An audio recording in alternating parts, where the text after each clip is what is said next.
नमस्कार भाइयों, आज मैं भारत देश के आन बान शान जिन्होंने महिला कुश्ती को सबसे पहले भारत देश में कहा जाता है, ये खड़ा था गुरुजी मास्टर चंद्रीराम जी के केसरी। उन्होंने महिला कुश्ती चालू करी थी और पहलवान जी है सोनिका कालरमन, जो कि सुपरस्टार पहलवान रही है, टॉपर सुपर वेट की, जिसमें भारत केसरी बनी टॉप की, उनके एशियन मेडल है। पहलवान जी अपने जीवन परिचय बताइए, अपना नाम और सारा कुछ। हेलो, मैं Sonika Kaliraman, everybody knows Padmashri master Chandriram ji की बिटिया, जिसने विमेन रेसलिंग को रिकग्निशन दी इस देश में। मेरे पहले भारत केसरी जो कि कलकत्ता में 1900 आई थिंक 97 और 98 के अंदर मैं भारत केसरी मैंने पहली जीता था खिताब। उसके बाद से प्रमोशन स्टार्ट किया पूरा इंडिया वाइड, गांव-गांव खेड़े-खेड़े में हम जाते थे, कुछ हफ्ते 2 हफ्ते लगाते थे।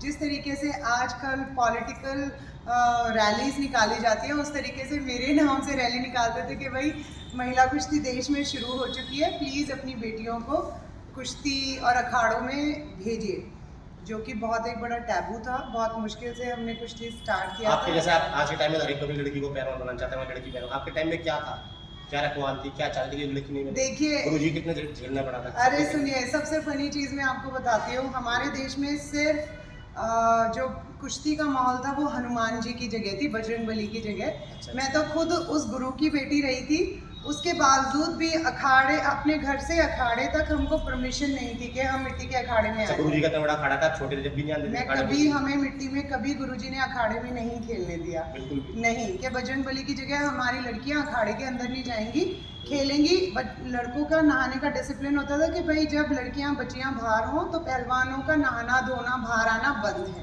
कि भाई किसी तरीके का भी महिला और पुरुष का, क्योंकि ब्रह्मचारी एक जीवन फॉलो करना पड़ता था कुश्ती के अंदर आपको, if you want to be excel on a top level. तो वो एक रिवाज हमने भी पूरे तरीके से निभाया। तो जब ये पहली प्रिविलेज मुझे मिली कि मैं मैट के ऊपर जब आई हूँ, और जितने भी हमारे पुराने जो बच्चे होते थे, पहले तो वो गुरु भान आके मेरे पाँव छूते थे, हाँ छोटे छोटे सभी, इवन बड़े भी पहले पाँव छूते थे कि गुरु बहनों हम आपको टच कैसे करें, हम आपको कुश्ती सिखाए कैसे, क्योंकि ऐसा कभी हुआ नहीं ना कि कोई पहलवान लड़के ने कभी किसी लड़की को यहाँ टच करा हो, और जो अनमैरिड है, हाँ, तो ये फिजिकल कांटेक्ट जो अब हमारे लिए नॉर्मल है, वो नॉर्मल नहीं था। लड़कियों के कभी कॉस्ट्यूम नहीं बने थे पूरे इंडिया में, क्या मुझे तो लगता है, हाँ, कभी कोई कॉस्ट्यूम नहीं बना। तो मेरे पिताजी ने ये मेरा पहला कॉस्ट्यूम इंडिया का शिव नरेश जी ने बनाया है। शिव नरेश जी इंडिया के, हमारे यहाँ सबसे पहले, मतलब आपको बताइए कि आपने जैसे पहना हुआ है, हमारे इंडिया के जितने भी कॉस्ट्यूम या कुछ भी इक्विपमेंट्स है वो उन्हीं की शॉप से आते थे। तो ये बंद मैं उस टाइम पे 14-15 के आसपास। किससे कुश्ती हुई थी आपकी?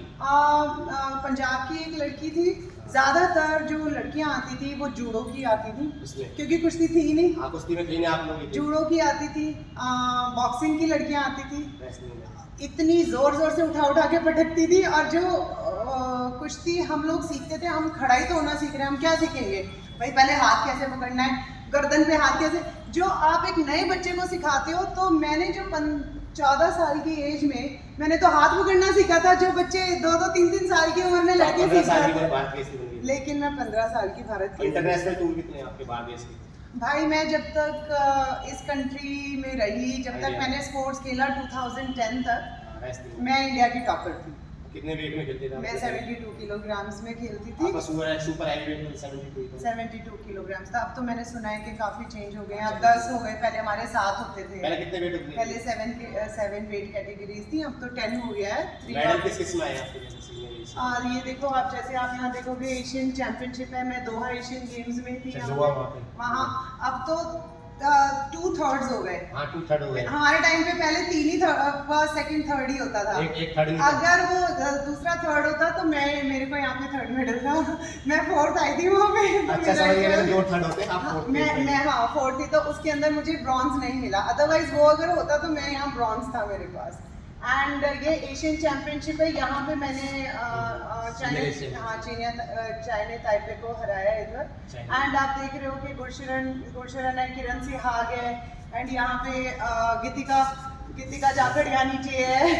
ये मेरा भारत केसरी पंजाब में जो मनहना। हाँ मनहनाना, वो तो सबसे पुराना। ये जगदीश भैया और मैं यहाँ पे बने। कहाँ बने थे आप दोनों?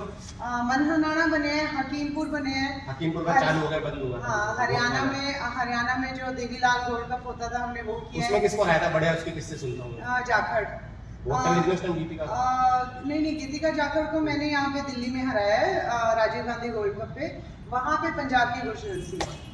आपने टॉपर रेस तक किस हरा रखा है? तो मेरे वेट में तो यही थे, गुरशरण गुरशरण थे, किरण सिहाग थे, एंड ये थे यहाँ पे खाड़े की लेकिन मणिपुर की भी बहुत एक आप भी हैं जी, टीम है मणिपुर की। हाँ, अभी वो रेसलिंग सिखाते हैं। मणिपुर की गर्ल्स भी बहुत अच्छा कर रहे थे उस दौरान। एंड ऑफ कोर्स राजस्थान भी उभर रहा था, मध्य प्रदेश की भी हैवी वेट की लड़कियां ठीक हो रही थी, बट मुझे नहीं पता कि और फिल्म मैंने देखा था आपका, याद है देखो बिग बॉस में। अगर ये Big चीज Boss का। देखिए, ये बिग बॉस का कौन सा था ये? नहीं, ये फियर फैक्टर अक्षय कुमार के साथ, जिसको एंड ये जोर का झटका मैंने वाइप आउट जो बोलते हैं शाहरुख के साथ। Yes, yes. And big boss भी किया मैंने, तब मैं प्रेग्नेंट थी, बेबी था, तो मेरे को बड़ा हो गया हाँ बेटा बड़ा हो गया। बट अगर ये शो